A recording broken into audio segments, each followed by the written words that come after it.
Logos 2025 ഫെമിലിയ വിഭാഗത്തിൽ സംസ്ഥാന തലത്തിൽ ഫസ്റ്റ് പ്രൈസ് നേടിയ ഫാമിലിയാണ് ഇന്ന് ഇപ്പോൾ നമ്മോടൊപ്പം ചേരുന്നത്. ഇന്ന് എക്സാം എങ്ങനെ ഉണ്ടായിരുന്നു? എക്സാം കുഴപ്പമില്ലായിരുന്നു, എളുപ്പമായിരുന്നു. ആണല്ലോ അല്ലേ. അപ്പോൾ ഫെമിലിയയിൽ നിങ്ങൾ ഏത് രൂപതയിൽ നിന്നാണ് നിങ്ങൾ വരുന്നത്? ഞങ്ങൾ പാലാരൂപതയിൽ നിന്ന്, പാലാരൂപതയിലെ കുറവിലങ്ങാട് ഇടവകയാണ്. ഓക്കെ, അപ്പോൾ നിങ്ങളുടെ പേര് ഒന്ന് പരിചയപ്പെടുത്താമോ? ചേട്ടൻ്റെ പേര്? എൻ്റെ പേര് റിജോ സെബാസ്റ്റ്യൻ. ചേച്ചി? ഡിൻഡ Francis. Albert Rijo. Agnes Rijo.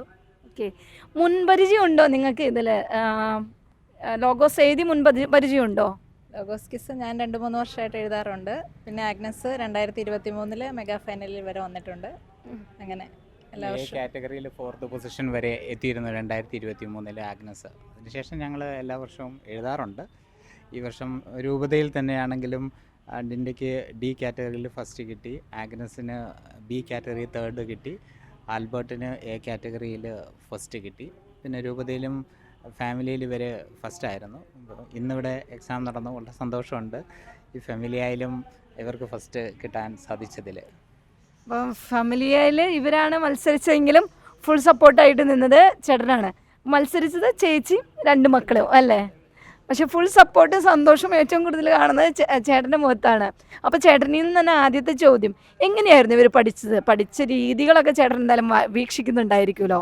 എന്തോരം നാൾ എങ്ങനെയൊക്കെയാണ് ഇതിൻ്റെ പഠന രീതികളായിരുന്നെന്ന് പറയാമോ? കഴിഞ്ഞ ഒരു 8 മുതൽ 10 മാസം വരെ ഇവർക്ക് അതിൻ്റെ പ്രിപ്പറേഷൻസ് ഉണ്ടായിരുന്നു. ഞാനും എഴുതിയിരുന്നു, പക്ഷേ ഇവരുടെ ഒപ്പം പെർഫോം ചെയ്യാൻ എനിക്ക് സാധിച്ചില്ല. അവരുടെ കമ്പൈൻ സ്റ്റഡികളുണ്ട്. പിന്നെ ഡിൻഡയാണ് കൂടുതൽ അതിന് എഫേർട്ട് ഇടുന്നത്, ഇവരെ മോട്ടിവേറ്റ് ചെയ്യുന്നതൊക്കെ. അപ്പോൾ അതിൻ്റെ ഒരു കളക്റ്റീവ് റിസൾട്ടായിട്ടാണ് ഞങ്ങൾ ഇതിനെ കാണുന്നത്. ദൈവത്തിൻ്റെ വചനമാണല്ലോ നമ്മൾ പഠിക്കുകയും ധ്യാനിക്കുകയൊക്കെ ചെയ്യുന്നത്. അതൊരു വലിയൊരു അനുഗ്രഹമായിട്ട് കണക്കാക്കുകയും ചെയ്യുന്നു. ചേച്ചിക്ക് എന്താ പറയാനുള്ളത്? വചനം പഠിച്ച് തുടങ്ങിയ സമയം മുതൽ ഈ സമയം വരെ പ്രതീക്ഷിച്ചിരുന്നോ?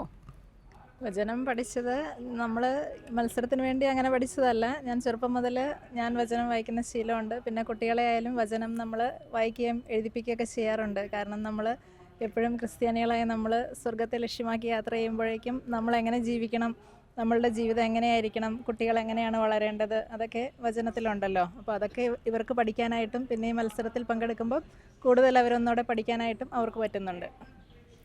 അപ്പോൾ ഒരു വചനത്തിൽ പാകിയ ഒരു ഫാമിലിയാണ് ഇപ്പോൾ ഇവിടെ നിൽക്കുന്നത് അല്ലേ? ഒരു സൈഡിൽ നിന്ന് സപ്പോർട്ട് കിട്ടുന്നു, ബാക്കി 3 പേര് അതിൽ വളർന്നുകൊണ്ടിരിക്കുന്നു. നിങ്ങൾ വളരാൻ വേണ്ടിയാണ് ഇവർ നിങ്ങളെ ദൈവവചനത്തോട് ചേർത്ത് നിർത്തിയത്. എങ്ങനെ ഉണ്ടായിരുന്നു എക്സാം? ഫാമിലി എക്സാം നടക്കുന്ന സമയത്ത് എന്ത് തോന്നി? നല്ലതായിരുന്നു, എളുപ്പമായിരുന്നു അല്ലേ? കുറേ ഗ്രീക്ക് പദങ്ങളൊക്കെ പഠിച്ചു എന്ന് എല്ലാവരും പറയുന്നുണ്ടായിരുന്നു. ഉണ്ടോ? കുറേ പഠിച്ചായിരുന്നോ? കുറേ പഠിച്ചായിരുന്നു. ടെൻഷൻ തോന്നിയായിരുന്നു എക്സാം എഴുതിയപ്പോൾ? ഇല്ലല്ലേ? ഉറപ്പായിരുന്നു. പ്രൈസ് എന്തായാലും എനിക്ക് കിട്ടുമെന്ന് ഉറപ്പായിരുന്നു അല്ലേ? ഇനി ആഗ്നസ് അല്ലേ, എങ്ങനെയുണ്ടായിരുന്നു എന്ന് പറയുമോ? എളുപ്പമായിരുന്നു. ആഗ്നസിന് വേറെ ഏത് വിഭാഗമായിരുന്നു അത് കൂടാതെ മത്സരിച്ചത്? ബി കാറ്റഗറിയിൽ 4th. അതും ഏകദേശം ഫാമിലി ക്യൂസും ആ ക്യൂസും തമ്മിൽ എന്തെങ്കിലും വ്യത്യാസം തോന്നിയിരുന്നോ എക്സാമിന്? ഫാമിലി കേസ് ഭയങ്കര എളുപ്പമായിരുന്നു, മറ്റേത് ഭയങ്കര കഷ്ടപ്പാടായിരുന്നു. ആണോ? ഈ ഇവരോടൊപ്പം വചന അമ്മയുടെ കൂടെ ഇരുന്നല്ലേ പഠിക്കുന്നത്? അപ്പം ആ പഠിച്ചപ്പോൾ ഉണ്ടായിരുന്ന ആ സമയത്ത് അനുഭവങ്ങളൊക്കെ ഒന്ന് ഷെയർ ചെയ്യാൻ പറ്റുമോ? എങ്ങനെയാണ്, ആരാണ് ഇതിൽ കൂടുതൽ ഇൻട്രസ്റ്റ് എടുക്കുന്നത്? അമ്മയാണ്. അപ്പോൾ അമ്മ നിർബന്ധിച്ചാണോ നിങ്ങൾ പഠിക്കാറ്? അതോ ചോദ്യങ്ങളൊക്കെ അങ്ങോട്ടും ഇങ്ങോട്ടും ചോദിച്ചു പഠിക്കുമ്പോൾ ആരാണ് കൂടുതൽ കറക്റ്റായിട്ട് ആൻസർ പറയുന്നത്? ആരാണ്? അമ്മ തന്നെയാണോ? അപ്പോൾ നിങ്ങൾ ആരും പഠിക്കാറുണ്ടായിരുന്നു. അപ്പോൾ നിൻ്റെ അനുഭവങ്ങൾ പറഞ്ഞു. ഈ വചനം പഠിച്ചു തുടങ്ങി കഴിഞ്ഞപ്പോൾ ഏതെങ്കിലുമൊക്കെ വചനം ടച്ച് ചെയ്തിട്ടുണ്ടാവില്ലേ? മനസ്സിനെയൊക്കെ തൊട്ട വചനങ്ങൾ, ഇഷ്ടപ്പെട്ട വചനങ്ങൾ, അങ്ങനെ ഏതെങ്കിലും വചനങ്ങൾ ഉണ്ടെങ്കിൽ പറയാമോ? യേശു പറഞ്ഞു 10 പേരല്ലേ സുഖപ്പെട്ടത്, ബാക്കി 9 പേരെവിടെ? അതുപോലെ നമ്മളും ദൈവരാജ്യത്തെ അന്വേഷിച്ച് പോകണം എന്നാണ് എൻ്റെ അഭിപ്രായം. അപ്പോൾ ദൈവവചനം കൂട്ടുപിടിച്ചിരിക്കുന്നത് ദൈവരാജ്യത്തെ അന്വേഷിച്ച് പോകാൻ വേണ്ടിയാണല്ലേ?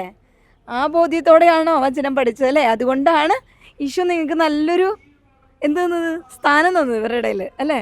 അപ്പം ദൈവവചനത്തെ മുറുകെ പിടിച്ചുകൊണ്ട് ഇനിയും മുന്നോട്ട് ഈ ഫാമിലിയിൽ വിന്നേഴ്സായ നിങ്ങൾ നല്ലൊരു ഫാമിലി ജീവിതം നയിക്കട്ടെ. ദൈവജനത്തിന് മുമ്പിൽ ഒരു നല്ല എക്സാമ്പിളായിട്ട് ജീവിക്കാൻ കഴിയട്ടെ എന്ന് ആശംസിക്കുന്നു. എല്ലാവിധ ആശംസകളും.